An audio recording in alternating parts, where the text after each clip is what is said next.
അവൾ പോയി, അവൾ ഇന്നലെ പോയി.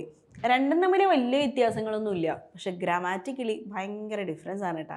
ക്ലിയർ ആക്കാം. അവൾ പോയി എന്ന് പറയുമ്പോൾ ഈ ഇന്നലെ എന്നുള്ള വാക്ക് നമ്മളിവിടെ യൂസ് ചെയ്തിട്ടില്ല, അതായത് സമയം നമ്മൾ യൂസ് ചെയ്തിട്ടില്ല. സമയം നമുക്ക് യൂസ് ചെയ്തിട്ടില്ല എങ്കിൽ നമ്മൾ അവിടെ യൂസ് ചെയ്യുന്നത് ഹാസ് ഹാവ് ആണ് കേട്ടോ.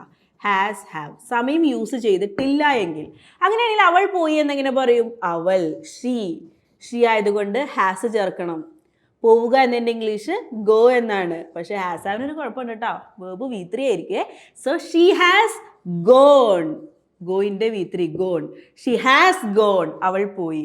ഇനി അവൾ ഇന്നലെ പോയി, സമയം ചേർത്തുകൊണ്ട് പറയുമ്പോൾ നമ്മൾ സാധാരണ സബ്ജക്റ്റ് V2 എന്ന് പറയുന്ന ഈ ഒരു സിമ്പിൾ ഫോം യൂസ് ചെയ്താൽ മതി. അതായത് അവൾ, ഷീ. പോവുക എന്നതിൻ്റെ ഇംഗ്ലീഷ് എന്താ? ഗോ എന്നാണ്. അതിൻ്റെ V2 നമ്മൾ യൂസ് ചെയ്യണം കേട്ടോ, V2. ഷി വെൻറ്റ്, അവൾ പോയി. എപ്പോ? ഇന്നലെ, യെസ്റ്റർഡേ. ഷി വെൻറ്റ് യെസ്റ്റർഡേ, ഇന്നലെ അവൾ പോയി. എന്ത് ഡിഫറൻസ് ആണെന്ന് നോക്കിയാൽ രണ്ട് സെൻറ്റൻസും തമ്മിൽ.